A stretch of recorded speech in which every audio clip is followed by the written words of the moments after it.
ਸਾਰੇ ਯੂਕੇ ਅਤੇ ਯੂਰਪ ਦੀਆਂ ਸੰਗਤਾਂ ਨੂੰ ਵਾਹਿਗੁਰੂ ਜੀ ਕਾ ਖਾਲਸਾ ਵਾਹਿਗੁਰੂ ਜੀ ਕੀ ਫਤਿਹ। ਜਿਵੇਂ ਕਿ ਤੁਹਾਨੂੰ ਪਤਾ ਇੰਟਰਨੈਸ਼ਨਲ ਸ਼ੋਅ 'ਚ ਅਸੀਂ ਕਰੰਟ ਇਸ਼ੂਆਂ 'ਤੇ ਤੁਹਾਡੇ ਨਾਲ ਗੱਲ ਕਰੀਦਾ। ਅੱਜ ਦਾ ਸਾਡਾ ਕਰੰਟ ਇਸ਼ੂ ਹੈ ਸਿੱਖ ਆਨੰਦ ਮੈਰਿਜ ਐਕਟ। ਜਿਵੇਂ ਕਿ ਤੁਹਾਨੂੰ ਪਤਾ ਹੈ ਬੀਤੇ ਦਿਨੀ ਵੱਖ-ਵੱਖ ਪੰਥਕ ਜਥੇਬੰਦੀਆਂ ਵੱਲੋਂ ਜਦੋਜਹਿਦ ਕਰਕੇ ਸਿੱਖ ਆਨੰਦ ਮੈਰਿਜ ਐਕਟ ਨੂੰ ਲਾਗੂ ਕਰਵਾਇਆ ਗਿਆ, ਜਿਸ ਨੂੰ ਬੀਤੇ ਦਿਨੀ ਕੈਬਨਿਟ ਵੱਲੋਂ ਪਾਸ ਕਰ ਦਿੱਤਾ ਗਿਆ। ਮੈਂ ਕਿਹਾ ਸ਼ਾਇਦ ਰੋਕ ਰਹੇ ਹੋ। ਇੰਟਰਨੈਸ਼ਨਲ ਸ਼ੋਅ ਦੇਖ ਰਹੇ ਯੂਕੇ ਅਤੇ ਯੂਰਪ ਦੀਆਂ ਸੰਗਤਾਂ ਨੂੰ ਵਾਹਿਗੁਰੂ ਜੀ ਕਾ ਖਾਲਸਾ ਵਾਹਿਗੁਰੂ ਜੀ ਕੀ ਫਤਿਹ। ਜਿਵੇਂ ਕਿ ਤੁਹਾਨੂੰ ਪਤਾ ਇੰਟਰਨੈਸ਼ਨਲ ਸ਼ੋਅ ਵਿੱਚ ਅਸੀਂ ਕਰੰਟ ਇਸ਼ੂਆਂ 'ਤੇ ਗੱਲ ਕਰੀਦਾ। ਅੱਜ ਦਾ ਸਾਡਾ ਕਰੰਟ ਇਸ਼ੂ ਹੈ ਸਿੱਖ ਆਨੰਦ ਮੈਰਿਜ ਐਕਟ। ਜਿਵੇਂ ਕਿ ਤੁਹਾਨੂੰ ਪਤਾ ਹੈ ਸਿੱਖ ਆਨੰਦ ਮੈਰਿਜ ਐਕਟ ਦੇ ਪਿਛਲੇ ਦਿਨੀ ਕਾਫੀ ਪੰਥਕ ਜਥੇਬੰਦੀਆਂ ਵੱਲੋਂ ਜਦੋਜਹਿਦ ਕੀਤੀ ਗਈ। ਜ਼ਿਕਰਯੋਗ ਹੈ ਕਿ ਇਸ ਲਈ ਦਿੱਲੀ ਸਿੱਖ ਗੁਰਦੁਆਰਾ ਪ੍ਰਬੰਧਕ ਕਮੇਟੀ ਵੱਲੋਂ ਵੱਡੇ ਪੱਧਰ 'ਤੇ ਭੂਮਿਕਾ ਨਿਭਾਈ ਗਈ।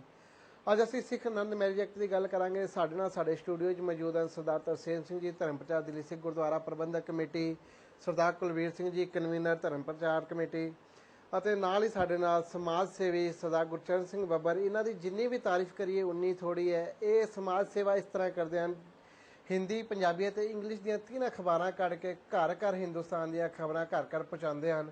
ਅਤੇ ਨਾਲ ਹੀ 1984 ਦੇ ਦੰਗਾ ਪੀੜਤਾਂ ਦੀ ਜੇਕਰ ਗੱਲ ਕਰੀਏ ਤਾਂ ਉਹਨਾਂ ਨੂੰ ਇਨਸਾਫ ਦਿਵਾਉਣ ਵਿੱਚ ਵੀ ਇਹ ਜਦੋਜਹਿਦ ਆਪਣੀ ਲੜਾਈ ਲੜ ਰਹੇ ਹਨ। ਅਸੀਂ ਹੁਣ ਸਭ ਤੋਂ ਪਹਿਲੇ ਇਸ ਆਨੰਦ ਮੈਰਿਜ ਐਕਟ ਬਾਰੇ ਗੱਲ ਕਰਾਂਗੇ ਸਰਦਾਰ ਤਰਸੇਮ ਸਿੰਘ ਜੀ, ਧਰਮ ਪ੍ਰਚਾਰ ਦਿੱਲੀ ਸਿੱਖ ਗੁਰਦੁਆਰਾ ਪ੍ਰਬੰਧਕ ਕਮੇਟੀ ਨਾਲ। ਵਾਹਿਗੁਰੂ ਜੀ ਕਾ ਖਾਲਸਾ ਵਾਹਿਗੁਰੂ ਜੀ ਕੀ ਫਤਿਹ। ਤਰਸੇਮ ਸਿੰਘ ਜੀ, ਤੁਹਾਡਾ ਸਾਡੇ ਸਟੂਡੀਓ 'ਚ ਆਉਣ 'ਤੇ ਬਹੁਤ ਬਹੁਤ ਧੰਨਵਾਦ। ਬਹੁਤ ਮਿਹਰਬਾਨੀ। ਤਰਸੇਮ ਸਿੰਘ ਜੀ, ਸਭ ਤੋਂ ਪਹਿਲੇ ਅਸੀਂ ਗੱਲ ਕਰਾਂਗੇ ਇਹ ਜੋ ਸਿੱਖ ਆਨੰਦ ਮੈਰਿਜ ਐਕਟ ਹੈ, ਇਹ ਆਨੰਦ ਮੈਰਿਜ ਐਕਟ ਹੈ ਕੀ ਚੀਜ਼, ਇਸ ਦਾ ਇੱਕ ਆਮ ਸਿੱਖ ਨੂੰ ਕੀ ਫਾਇਦਾ ਹੈ? ਸਭ ਤੋਂ ਪਹਿਲੇ ਤਾਂ ਮੈਂ ਇਹ ਕਹਿਣਾ ਚਾਹਾਂਗਾ ਕਿ ਸਾਡੇ ਸਿੱਖ ਜਗਤ ਦੇ ਅੰਦਰ ਧਾਰਮਿਕ ਤੌਰ 'ਤੇ ਅਜੇ ਉਹ ਜਾਗ੍ਰਿਤੀ ਨਹੀਂ ਪੈਦਾ ਹੋ ਸਕੀ ਜਿਸ ਜਾਗ੍ਰਿਤੀ ਦੀ ਸਾਡੇ ਧਰਮ ਨੂੰ, ਸਾਡੇ ਵਿਸ਼ਵਾਸ ਨੂੰ ਜ਼ਰੂਰਤ ਹੈ। ਜੋ ਆਨੰਦ ਮੈਰਿਜ ਐਕਟ ਹੈ, ਇਹ ਸਿੱਖ ਧਰਮ ਵਿੱਚ ਜੋ ਸ਼ਾਦੀ ਕੀਤੀ ਜਾਂਦੀ ਹੈ ਉਸ ਦੇ ਢੰਗ ਤਰੀਕਿਆਂ ਨੂੰ ਲੈ ਕੇ ਜਿਹੜੀ ਇੱਕ ਰਸਮ ਨਿਭਾਈ ਜਾਂਦੀ ਹੈ ਬੱਚੇ ਤੇ ਬੱਚੀ ਦੀ ਸ਼ਾਦੀ ਵਾਸਤੇ, ਉਸ ਸਾਰੀ ਪ੍ਰਕਿਰਿਆ ਨੂੰ ਆਨੰਦ ਕਾਰਜ ਦਾ ਨਾਮ ਦਿੱਤਾ ਗਿਆ ਹੈ। ਔਰ ਲਗਭਗ ਜਦੋਂ ਤੋਂ ਵੀ ਸਾਡੇ ਦੇਸ਼ ਦਾ ਸੰਵਿਧਾਨ ਹੋਂਦ ਵਿੱਚ ਆਇਆ ਹੈ ਉਦੋਂ ਤੋਂ ਹੀ ਸਿੱਖ ਇਸ ਗੱਲ ਦੀ ਬੜੀ ਮਜ਼ਬੂਤੀ ਨਾਲ ਮੰਗ ਕਰਦੇ ਆ ਰਹੇ ਹਨ ਕਿ ਸਿੱਖ ਜਗਤ ਦਾ ਵੀ ਉਸੇ ਹੀ ਤਰਜ਼ ਦੇ ਉੱਪਰ ਇੱਕ ਮੈਰਿਜ ਐਕਟ ਬਣਨਾ ਚਾਹੀਦਾ ਹੈ ਜਿਸ ਤਰਜ਼ ਦੇ ਉੱਪਰ ਮੁਸਲਮਾਨਾਂ ਦਾ ਪਰਸਨਲ ਲਾਅ ਬਣਿਆ ਹੋਇਆ ਹੈ। ਵਿਆਹ ਕਰਨ ਦਾ ਢੰਗ ਤਰੀਕਾ ਕੀ ਹੈ, ਵਿਆਹ ਤੋਂ ਬਾਅਦ ਡਿਵੋਰਸ ਹੋ ਸਕਦਾ ਹੈ ਜਾਂ ਨਹੀਂ ਹੋ ਸਕਦਾ, ਔਰ ਮਤਬੰਨਾ ਪੁੱਤਰ ਤੇ ਤਲਾਕ ਤੇ ਹੋਰ ਸਾਰੀਆਂ ਮੈਰਿਜ ਤੋਂ ਬਾਅਦ ਦੀਆਂ ਜਿਹੜੀਆਂ ਸਮੱਸਿਆਵਾਂ ਹਨ ਉਹਨਾਂ ਨੂੰ ਕਿਸ ਤਰੀਕੇ ਦੇ ਨਾਲ ਨਜਿੱਠਿਆ ਜਾ ਸਕਦਾ ਹੈ, ਇਹ ਸਾਰੇ ਮਸੌਦੇ ਨੂੰ ਮੈਰਿਜ ਐਕਟ ਦਾ ਜੋ ਨਾਮ ਹੈ ਉਹ ਦਿੱਤਾ ਜਾਂਦਾ ਹੈ। ਵੈਸੇ ਮੈਂ ਇੱਥੇ ਇਹ ਗੱਲ ਜ਼ਰੂਰ ਦੱਸਣੀ ਚਾਹਾਂਗਾ ਕਿ ਸਰਕਾਰ ਨੇ ਕਿਸੇ ਵੀ ਪ੍ਰਕਾਰ ਦਾ ਕੋਈ ਆਨੰਦ ਮੈਰਿਜ ਐਕਟ ਬਣਾਉਣਾ ਹੈ ਜਾਂ ਕੋਈ ਐਸੀ ਚੀਜ਼ ਉਹ ਪਾਸ ਕਰਨਾ ਚਾਹੁੰਦੀ ਹੈ ਤਾਂ ਸਰਕਾਰ ਦਾ ਮੁੱਢਲਾ ਫਰਜ਼ ਬਣਦਾ ਹੈ ਕਿ ਜਿਨ੍ਹਾਂ ਵਾਸਤੇ ਇਹ ਕਾਨੂੰਨ ਬਣਾਇਆ ਜਾਣਾ ਹੈ, ਜਿਨ੍ਹਾਂ ਵਾਸਤੇ ਇਹ ਸਾਰਾ ਮਸੌਦਾ ਬਣਾਇਆ ਜਾਣਾ ਹੈ, ਘੱਟੋ ਘੱਟ ਉਹਨਾਂ ਦੀਆਂ ਨੁਮਾਇੰਦਾ ਜਥੇਬੰਦੀਆਂ ਨੂੰ ਔਰ ਵਿਸ਼ੇਸ਼ ਕਰਕੇ ਸ਼੍ਰੀ ਅਕਾਲ ਤਖਤ ਸਾਹਿਬ ਨੂੰ ਜ਼ਰੂਰ ਲਿਖਤੀ ਤੌਰ ਦੇ ਉੱਤੇ ਉਹਨਾਂ ਦੇ ਸੁਜੈਸ਼ਨ ਮੰਗੇ ਜਾਣੇ ਚਾਹੀਦੇ ਹਨ ਕਿ ਤੁਹਾਡੇ ਧਰਮ ਵਿੱਚ ਆਨੰਦ ਮੈਰਿਜ ਐਕਟ ਲਈ ਕਿਹੜੀਆਂ-ਕਿਹੜੀਆਂ ਧਾਰਾਵਾਂ ਦੀ ਤੁਹਾਨੂੰ ਜ਼ਰੂਰਤ ਹੈ ਔਰ ਤੁਹਾਡੀ ਕੀ ਮੰਗ ਹੈ। ਪਹਿਲੇ ਜਦ ਅੰਗਰੇਜ਼ਾਂ ਦੇ ਸਮੇਂ ਆਨੰਦ ਮੈਰਿਜ ਐਕਟ ਹੋਂਦ ਵਿੱਚ ਆਇਆ ਸੀ, ਉਸ ਸਮੇਂ ਜੋ ਆਨੰਦ ਮੈਰਿਜ ਐਕਟ ਸੀ ਉਹਨਾਂ ਹਾਲਾਤਾਂ ਤੇ ਸਮੇਂ ਨੂੰ ਧਿਆਨ ਵਿੱਚ ਰੱਖ ਕੇ ਤਿਆਰ ਕੀਤਾ ਗਿਆ ਸੀ। ਮਗਰ ਇੰਨੇ ਸਾਲ ਬੀਤ ਜਾਣ ਤੋਂ ਬਾਅਦ ਔਰ ਸਿੱਖ ਜਗਤ ਦੀ ਬਹੁਤ ਵੱਡੀ ਜਦੋਜਹਿਦ ਔਰ ਬੜੀ ਭਾਰੀ ਮੰਗ ਕਰਨ ਤੋਂ ਬਾਅਦ ਅਗਰ ਸਰਕਾਰ ਨੇ ਮਹਿਸੂਸ ਕੀਤਾ ਹੈ ਕਿ ਅਸੀਂ ਆਨੰਦ ਮੈਰਿਜ ਐਕਟ ਜਿਹੜਾ ਹੈ ਉਹ ਬਣਾਉਣ ਨੂੰ ਤਿਆਰ ਹਾਂ ਔਰ ਬਕਾਇਦਾ ਕੈਬਨਿਟ ਨੇ ਉਸ ਨੂੰ ਪਾਸ ਵੀ ਕਰ ਦਿੱਤਾ ਹੈ, ਪਰ ਅਜੇ ਇਹ ਭੰਬਲ ਭੂਸਾ ਬਣਿਆ ਹੋਇਆ ਹੈ ਕਿ ਸਰਕਾਰ ਨੇ ਪਾਸ ਕੀ ਕੀਤਾ ਹੈ ਜਾਂ ਸਰਕਾਰ ਦੀ ਮਨਸ਼ਾ ਕੀ ਹੈ।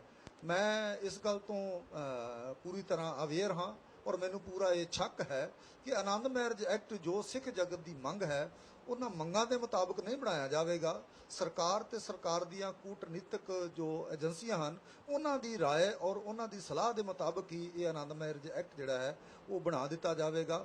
ਅਸਲੀ ਆਨੰਦ ਮੈਰਿਜ ਐਕਟ ਤਾਂ ਹੀ ਬਣਿਆ ਮੰਨਿਆ ਜਾ ਸਕਦਾ ਹੈ ਜਦੋਂ ਉਹ ਸਿੱਖ ਰਹਿਤ ਮਰਿਆਦਾ ਦੇ ਮੁਤਾਬਕ ਬਣਾਇਆ ਜਾਵੇ ਔਰ ਬਕਾਇਦਾ ਸਿੱਖ ਪੰਥ ਦੀਆਂ ਨੁਮਾਇੰਦਾ ਜਥੇਬੰਦੀਆਂ ਉਸ ਦੇ ਬਾਰੇ ਆਪਣੇ ਸੁਝਾਅ ਦੇ ਦੇਣ। ਹੁਣ ਤੱਕ ਦੀ ਜੋ ਗੱਲ ਸਭ ਦੇ ਸਾਹਮਣੇ ਆਈ ਹੈ ਉਹ ਇਹ ਹੈ ਕਿ ਆਨੰਦ ਮੈਰਿਜ ਐਕਟ ਕੇਵਲ ਤੇ ਕੇਵਲ ਇੱਕ ਦੋ ਲਾਈਨਾਂ ਜਿਹੜੀਆਂ ਹਨ ਉਹ ਜ਼ਰੂਰ ਹਿੰਦੂ ਮੈਰਿਜ ਐਕਟ ਦੇ ਵਿੱਚ ਸ਼ਾਮਲ ਕਰ ਦਿੱਤੀਆਂ ਜਾਣਗੀਆਂ, ਜਿਸ ਦੇ ਵਿੱਚ ਕੇਵਲ ਵਿਆਹ ਕਰਨ ਦੇ ਢੰਗ ਦੇ ਬਾਰੇ ਜ਼ਿਕਰ ਕਰ ਦਿੱਤਾ ਜਾਵੇਗਾ ਕਿ ਇਹ ਸਿੱਖ ਦਾ ਵਿਆਹ ਆਨੰਦ ਰੀਤੀ ਦੇ ਮੁਤਾਬਕ ਹੋਇਆ ਹੈ। ਬਾਕੀ ਸਾਰਾ ਜੋ ਝਗੜੇ ਹਨ ਜਾਂ ਜੋ ਸਮੱਸਿਆਵਾਂ ਹਨ ਉਹਨਾਂ ਦਾ ਨਿਪਟਾਰਾ ਹਿੰਦੂ ਮੈਰਿਜ ਐਕਟ ਦੇ ਮੁਤਾਬਕ ਹੀ ਕੀਤਾ ਜਾਵੇਗਾ। ਇਸ ਵਾਸਤੇ ਸਭ ਤੋਂ ਜਿਹੜੀ ਅਹਿਮ ਜੋ ਸਮੱਸਿਆ ਹੈ ਉਹ ਹੈ ਧਾਰਾ 25। ਅਸੀਂ ਇਹ ਸਮਝਦੇ ਹਾਂ ਕਿ ਜਦੋਂ ਤੱਕ ਸਿੱਖ ਜਗਤ ਨੂੰ ਧਾਰਾ 25 ਦੀ 20 ਸੈਕਸ਼ਨ ਦੇ ਵਿੱਚੋਂ ਬਾਹਰ ਨਹੀਂ ਕੱਢਿਆ ਜਾਂਦਾ ਔਰ ਉਦੋਂ ਤੱਕ ਸ਼ਾਇਦ ਆਨੰਦ ਮੈਰਿਜ ਐਕਟ ਦੇ ਨਾਲ ਸਰਕਾਰ ਇਨਸਾਫ ਨਾ ਕਰ ਪਾਵੇ। ਔਰ ਸਹੀ ਗੱਲ ਤਾਂ ਹੀ ਬਣਦੀ ਹੈ ਕਿ ਜੇ ਧਾਰਾ 25 ਵਿੱਚੋਂ ਸਿੱਖ ਜਗਤ ਨੂੰ ਬਾਹਰ ਕੱਢ ਕੇ ਇਸ ਦੀ ਜੋ ਵੱਖਰੀ ਨਿਵੇਕਲੀ ਤੇ ਸੁਤੰਤਰ ਹੋਂਦ ਔਰ ਹਸਤੀ ਹੈ ਉਸ ਨੂੰ ਸਵੀਕਾਰ ਕਰਕੇ ਮੁਸਲਮਾਨਾਂ ਦੀ ਤਰਜ਼ ਦੇ ਉੱਪਰ, ਪਾਰਸੀਆਂ ਦੀ ਤਰਜ਼ ਦੇ ਉੱਪਰ, ਈਸਾਈ ਵੀਰਾਂ ਦੀ ਤਰਜ਼ ਦੇ ਉੱਪਰ ਸਾਡਾ ਇੱਕ ਵੱਖਰਾ ਜੋ ਆਨੰਦ ਮੈਰਿਜ ਐਕਟ ਹੈ ਉਹ ਬਣਾਇਆ ਜਾਵੇ। ਕਿਉਂਕਿ ਸਿੱਖ ਧਰਮ ਦੇ ਮੁਤਾਬਕ, ਸਿੱਖ ਰਹਿਤ ਮਰਿਆਦਾ ਦੇ ਮੁਤਾਬਕ ਡਾਈਵੋਰਸ ਨਹੀਂ ਹੋ ਸਕਦਾ, ਮਗਰ ਹਿੰਦੂ ਮੈਰਿਜ ਐਕਟ ਦੇ ਮੁਤਾਬਕ ਡਾਈਵੋਰਸ ਜਿਹੜਾ ਹੈ ਉਹ ਹੋ ਸਕਦਾ ਹੈ। ਔਰ ਇਸੇ ਤਰ੍ਹਾਂ ਹੋਰ ਕਈ ਸਮੱਸਿਆਵਾਂ ਹਨ ਜਿਹੜੀਆਂ ਹਿੰਦੂ ਮੈਰਿਜ ਐਕਟ ਦੇ ਵਿੱਚ ਉਹ ਸਮੱਸਿਆਵਾਂ ਨਹੀਂ ਹਨ, ਪਰ ਜੇ ਉਹੀ ਐਕਟ ਸਿੱਖ ਜਗਤ ਉੱਪਰ ਲਾਗੂ ਕੀਤਾ ਜਾਵੇ ਤਾਂ ਉਹ ਬੜੀਆਂ ਵੱਡੀਆਂ ਔਰ ਬੜੀਆਂ ਦੂਰਗਾਮੀ ਪ੍ਰਭਾਵ ਪਾਉਣ ਵਾਲੀਆਂ ਸਮੱਸਿਆਵਾਂ ਸਿੱਖ ਜਗਤ ਵਿੱਚ ਪੈਦਾ ਹੁੰਦੀਆਂ ਹਨ। ਸਿੱਖ ਜਗਤ ਨੇ ਆਪਣੀ ਅਗਰ ਹੋਂਦ, ਹਸਤੀ ਤੇ ਆਪਣੇ ਨਿਆਰੇਪਨ ਨੂੰ ਕਾਇਮ ਰੱਖਣਾ ਹੈ ਤਾਂ ਸਮੂਹ ਸਿੱਖ ਜਗਤ ਨੂੰ ਇਸ ਸਬੰਧ ਵਿੱਚ ਆਪਣੀ ਜ਼ੋਰਦਾਰ ਆਵਾਜ਼ ਉਠਾਉਣੀ ਚਾਹੀਦੀ ਹੈ। ਜਦੋਂ ਤੱਕ ਸਰਕਾਰ ਸਿੱਖ ਨੁਮਾਇੰਦਿਆਂ ਦੀਆਂ ਜੋ ਸੁਜੈਸ਼ਨਸ ਹਨ ਉਹਨਾਂ ਨੂੰ ਲੈ ਕੇ ਉਹਦੇ ਉੱਪਰ ਭਰੋਸਾ ਨਹੀਂ ਦਿੰਦੀ ਕਿ ਅਸੀਂ ਆਨੰਦ ਮੈਰਿਜ ਐਕਟ ਉਸ ਢੰਗ ਨਾਲ ਬਣਾਉਣ ਨੂੰ ਤਿਆਰ ਹਾਂ ਜਿਹੜੀ ਮਨਸ਼ਾ ਸਿੱਖ ਜਗਤ ਆਪਣੇ ਮਨਾਂ ਵਿੱਚ ਸਮੋਈ ਬੈਠਾ ਹੈ। ਸੋ ਮੈਂ ਇਸ ਮਾਧਿਅਮ ਦੇ ਰਾਹੀਂ ਸਰਕਾਰ ਕੋਲ ਇਹ ਆਵਾਜ਼ ਪਹੁੰਚਾਉਣੀ ਚਾਹੁੰਦਾ ਹਾਂ ਔਰ ਪੂਰੀ ਦੁਨੀਆ ਦੇ ਸਿੱਖ ਜਗਤ ਨੂੰ ਇਹ ਅਪੀਲ ਵੀ ਕਰਨੀ ਚਾਹੁੰਦਾ ਹਾਂ ਇਸ ਸਿੱਖ ਚੈਨਲ ਦੇ ਥਰੂ ਕਿ ਉਹ ਆਪਣਾ ਪ੍ਰਭਾਵ ਵਰਤ ਕੇ ਉਹ ਭਾਰਤ ਸਰਕਾਰ ਨੂੰ ਮਜਬੂਰ ਕਰਨ ਕਿ ਸਿੱਖ ਰਹਿਤ ਮਰਿਆਦਾ ਦੇ ਮੁਤਾਬਕ ਹੀ ਆਨੰਦ ਮੈਰਿਜ ਐਕਟ ਬਣਵਾਇਆ ਜਾਏਗਾ ਤੇ ਤਾਂ ਹੀ ਸਿੱਖ ਜਗਤ ਇਸ ਨੂੰ ਪੂਰੀ ਤਰ੍ਹਾਂ ਪ੍ਰਵਾਨ ਕਰੇਗਾ। ਵਰਨਾ ਫਿਰ ਇਸ ਦੇ ਬਾਰੇ ਵੀ ਜਿਹੜੀਆਂ ਸਮੱਸਿਆਵਾਂ ਹੋਣਗੀਆਂ ਉਹਦੇ ਵਾਸਤੇ ਵੀ ਜਦੋਜਹਿਦ ਸਾਨੂੰ ਕਰਦੇ ਰਹਿਣਾ ਪਵੇਗਾ। ਸੋ ਮੈਂ ਸਿੱਖ ਚੈਨਲ ਦਾ ਆਪਣੇ ਵੱਲੋਂ ਦਿੱਲੀ ਸਿੱਖ ਗੁਰਦੁਆਰਾ ਪ੍ਰਬੰਧਕ ਕਮੇਟੀ ਵੱਲੋਂ ਬਹੁਤ-ਬਹੁਤ ਧੰਨਵਾਦ ਕਰਦਾ ਹਾਂ। ਜਿਸ ਤਰ੍ਹਾਂ ਕਿ ਸਰਦਾਰ ਤਰਸੇਮ ਸਿੰਘ ਜੀ ਨੇ ਦੱਸਿਆ ਕਿ ਸਿੱਖਾਂ ਦਾ ਆਨੰਦ ਮੈਰਿਜ ਐਕਟ ਕੈਬਨਿਟ ਵਿੱਚ ਪਾਸ ਕਰ ਦਿੱਤਾ ਗਿਆ, ਪਰ ਇਸ ਨੂੰ ਇੱਕ ਸਿੱਖਾਂ ਨੂੰ ਮਿੱਠਾ ਲੋਲੀਪੌਪ ਦਿੱਤਾ ਗਿਆ ਹੈ। ਆਓ ਅਸੀਂ ਹੁਣ ਗੱਲ ਕਰਦੇ ਹਾਂ ਗੁਰਚਰਨ ਸਿੰਘ ਬੱਬਰ ਜੀ ਨਾਲ ਕਿ ਬੱਬਰ ਜੀ ਤੁਸੀਂ ਇਸ ਤੋਂ ਸੰਤੁਸ਼ਟ ਹੋ ਜੋ ਆਨੰਦ ਮੈਰਿਜ ਐਕਟ ਕੈਬਨਿਟ ਵਿੱਚ ਪਾਸ ਹੋਇਆ ਹੈ? ਜਿਸ ਤਰ੍ਹਾਂ ਕਿ ਤਰਸੇਮ ਸਿੰਘ ਜੀ ਨੇ ਦੱਸਿਆ ਇਸ ਵਿੱਚ ਕਾਫੀ ਕੁਰੇਤਾ ਰਹਿ ਗਈਆਂ ਹਨ, ਵੀ ਪੂਰੀ ਤਰ੍ਹਾਂ ਦਿੱਲੀ ਕਮੇਟੀ ਵੀ ਸੰਤੁਸ਼ਟ ਨਹੀਂ ਹੈ, ਸਿੱਖ ਵੀ ਸੰਤੁਸ਼ਟ ਨਹੀਂ ਹਨ। ਤੁਸੀਂ ਇਹਦੇ ਬਾਰੇ ਸਾਡੇ ਦਰਸ਼ਕਾਂ ਨੂੰ ਜਰਾ ਵਿਸਤਾਰਪੂਰਵਕ ਦੱਸੋ। ਦੇਖੋ ਜੀ, ਇਹ ਆਨੰਦ ਮੈਰਿਜ ਐਕਟ ਜਿਹੜਾ ਹੈ ਇਹ ਤੇ ਸੈਂਟਰ ਇੱਕ ਧੋਖਾ ਕਰ ਰਿਹਾ ਹੈ ਔਰ ਬਿਲਕੁਲ ਸਾਫ਼ ਧੋਖਾ ਹੈ। ਜਦ ਤੱਕ ਸਿੱਖ ਕੌਮ ਦੀ ਵੱਡੀ ਲੀਡਰਸ਼ਿਪ ਨਾਲ ਗੱਲ ਕਰਕੇ ਕੋਈ ਮਸੌਦਾ ਹੀ ਨਹੀਂ ਤਿਆਰ ਕੀਤਾ ਗਿਆ, ਕਿਸੇ ਤੇ ਵਿਚਾਰ ਹੀ ਨਹੀਂ ਹੋਇਆ, ਕੋਈ ਬਹਿਸ ਹੀ ਨਹੀਂ ਹੋਈ, ਕਿਸੇ ਵੀ ਸਿੱਖ ਸਕਾਲਰ ਦੇ ਓਪੀਨੀਅਨ ਹੀ ਨਹੀਂ ਮੰਗੇ ਗਏ ਤੇ ਸਰਕਾਰ ਨੇ ਇੱਕ ਟੋਲੇ ਨੇ ਕੈਬਨਿਟ ਨੇ ਕਿਹਾ ਕਿ ਅਸੀਂ ਆਨੰਦ ਮੈਰਿਜ ਐਕਟ ਪਾਸ ਕਰ ਦਿੱਤਾ ਹੈ ਔਰ ਬਹੁਤ ਜਲਦੀ ਅਸੀਂ ਇਸ ਨੂੰ ਲੋਕ ਸਭਾ ਦੇ ਵਿੱਚ ਲੈ ਕੇ ਆਵਾਂਗੇ। ਜਦ ਤੱਕ ਲੋਕ ਸਭਾ 'ਚ ਆਏਗਾ ਪਤਾ ਲੱਗੇਗਾ ਇਹਦਾ ਪਿਟਾਰਾ ਕੀ ਹੈ, ਇਹਦੇ ਅੰਦਰ ਹੈ ਕੀ। ਤੇ ਅੱਜ ਆਜ਼ਾਦੀ ਤੋਂ ਲੈ ਕੇ ਹੁਣ ਤੱਕ ਲਗਾਤਾਰ ਸਿੱਖ ਕੌਮ ਨੇ ਬਾਰ-ਬਾਰ ਇਸ ਹਕੂਮਤ ਤੋਂ, ਸਾਰੀਆਂ ਸਰਕਾਰਾਂ ਤੋਂ ਮੰਗ ਕੀਤੀ ਹੈ ਕਿ ਸਾਡਾ ਆਨੰਦ ਮੈਰਿਜ ਐਕਟ ਅਲੱਗ ਹੋਣਾ ਚਾਹੀਦਾ। ਜਿਸ ਤਰ੍ਹਾਂ ਮੁਸਲਮਾਨਾਂ ਦਾ, ਪਾਰਸੀਆਂ ਦਾ, ਈਸਾਈਆਂ ਦੇ ਧਰਮ ਦੇ ਮੁਤਾਬਕ ਅੱਡ ਹੈ ਤੇ ਸਿੱਖਾਂ ਦੇ ਵਾਸਤੇ ਕਿਉਂ ਨਹੀਂ? ਕਿਉਂ ਤੁਸੀਂ ਸਾਨੂੰ ਜ਼ਬਰਦਸਤੀ ਹਿੰਦੂਆਂ ਨਾਲ ਬੰਨ੍ਹ ਕੇ ਰੱਖਿਆ ਹੋਇਆ ਹੈ? ਤੁਸੀਂ ਕਹਿ ਰਹੇ ਹੋ ਕਿ ਹਿੰਦੂ ਮੇਰੇ ਇੱਕ ਮਿੱਤਰ ਨੇ, ਉਹਨਾਂ ਨੇ ਆਪਣੇ ਬੇਟੇ ਦੀ ਸ਼ਾਦੀ ਕੀਤੀ ਤੇ ਉਹ ਐਸਟੀਐਮ ਦੇ ਸਾਹਮਣੇ ਪੇਸ਼ ਹੋਏ। ਐਸਟੀਐਮ ਨੂੰ ਕਿਹਾ ਕਿ ਬਈ ਅਸੀਂ ਸਿੱਖ ਹੁੰਦੇ ਆ, ਅਸੀਂ ਮੈਰਿਜ ਆਪਣੇ ਬੇਟੇ ਦੀ ਕੀਤੀ ਤੇ ਸਾਨੂੰ ਤੁਸੀਂ ਸਿੱਖ ਮੈਰਿਜ ਐਕਟ ਦੇ ਮੁਤਾਬਕ ਸਾਡੀ ਰਜਿਸਟ੍ਰੇਸ਼ਨ ਕਰੋ। ਤੁਸੀਂ ਸਾਡਾ ਜ਼ਬਰਦਸਤੀ ਸਾਨੂੰ ਹਿੰਦੂ ਮੈਰਿਜ ਐਕਟ ਦੇ ਵਿੱਚ ਪਾ ਰਹੇ ਹੋ, ਮਤਲਬ ਕਿ ਤੁਸੀਂ ਸਾਨੂੰ ਜ਼ਬਰਦਸਤੀ ਹਿੰਦੂ ਮੰਨ ਰਹੇ ਹੋ। ਮੈਜਿਸਟ੍ਰੇਟ ਹੱਸ ਕੇ ਕਹਿੰਦਾ ਮੈਂ ਕੁਝ ਨਹੀਂ ਕਰ ਸਕਦਾ, ਕਾਨੂੰਨ ਨਹੀਂ ਮੈਨੂੰ ਇਜਾਜ਼ਤ ਦਿੰਦਾ। ਆ ਜਿਹੜਾ ਆਨੰਦ ਮੈਰਿਜ ਐਕਟ ਹੈ, ਜਿਹੜਾ ਅੰਗਰੇਜ਼ਾਂ ਦੇ ਵਕਤ ਇੱਕ ਬਣਿਆ ਸੀ, ਜਿਹਨੂੰ ਠੰਡੇ ਬਸਤੇ 'ਚ ਇਸ ਹਿੰਦੁਸਤਾਨ ਦੀ ਹੁਕੂਮਤ ਨੇ 1955 ਵਿੱਚ ਰੱਖ ਦਿੱਤਾ। 1909 ਦੇ ਵਿੱਚ ਨਾਭਾ ਦੇ ਯੁਵਰਾਜ ਰਿਤੂ ਦਮਨ ਸਿੰਘ ਜੀ ਨੇ, ਸੁੰਦਰ ਸਿੰਘ ਮਜੀਠੀਆ ਸਾਹਿਬ ਨੇ, ਇਹਨਾਂ ਲੋਕਾਂ ਨੇ ਬੜੀ ਜਦੋਜਹਿਦ ਕਰਕੇ ਇਹ ਅੰਗਰੇਜ਼ਾਂ ਤੋਂ ਸਿੱਖ ਮੈਰਿਜ ਐਕਟ ਬਣਵਾਇਆ ਸੀ।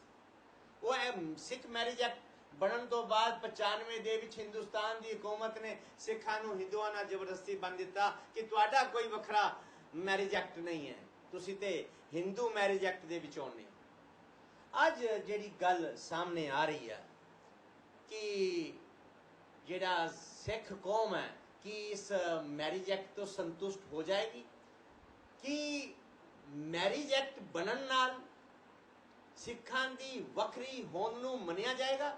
ਨਾ, ਬਿਲਕੁਲ ਨਹੀਂ। ਇਹ ਸੋਚਣਾ ਹੀ ਗਲਤ ਹੈ, ਇਹਦਾ ਪ੍ਰਚਾਰ ਹੀ ਗਲਤ ਹੈ।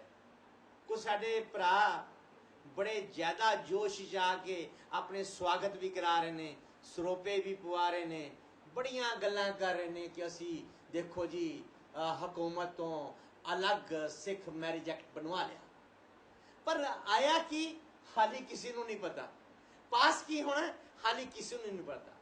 ਪਰ ਇੱਕ ਗੱਲ ਬੜੀ ਸਾਫ਼ ਹੈ, ਜਦ ਤੱਕ ਹਿੰਦੁਸਤਾਨ ਦੀ ਹਕੂਮਤ ਧਾਰਾ 25 ਨੂੰ ਖਤਮ ਨਹੀਂ ਕਰਦੀ, ਤਦ ਤੱਕ ਸਿੱਖਾਂ ਦੀ ਹੋਂਦ ਸਾਹਮਣੇ ਆ ਹੀ ਨਹੀਂ ਸਕਦੀ।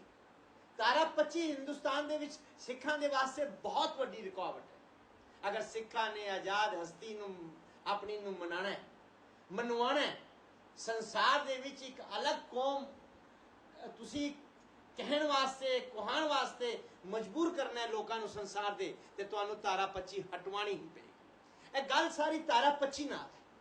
ਸਾਡੇ ਭਾਈ ਸਾਨੂੰ ਕਹਿੰਦੇ ਆ ਕਿ ਹਕੂਮਤ ਸਾਡੇ ਵਾਸਤੇ ਬਹੁਤ ਚੰਗਾ ਕੰਮ ਕੀਤਾ, ਪਰ ਪਤਾ ਨਹੀਂ ਕੀ ਕੀਤਾ।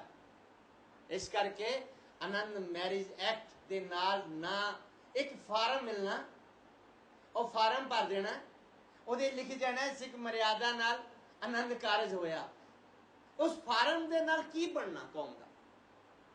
ਜਿਸ ਦੇ ਭਰਨ ਨਾਲ ਕੌਮ ਅਲੱਗ ਇੱਕ ਕੌਮ ਨਹੀਂ ਮੰਨਿਆ ਜਾਣਾ, ਬਸ ਇਤਨਾ ਹੀ ਮੰਨਿਆ ਜਾਣਾ ਹੈ ਜਿਸ ਤਰ੍ਹਾਂ ਜੈਨੀਆਂ ਨੂੰ ਮੰਨਿਆ ਜਾਏਗਾ ਕਿ ਭਾਈ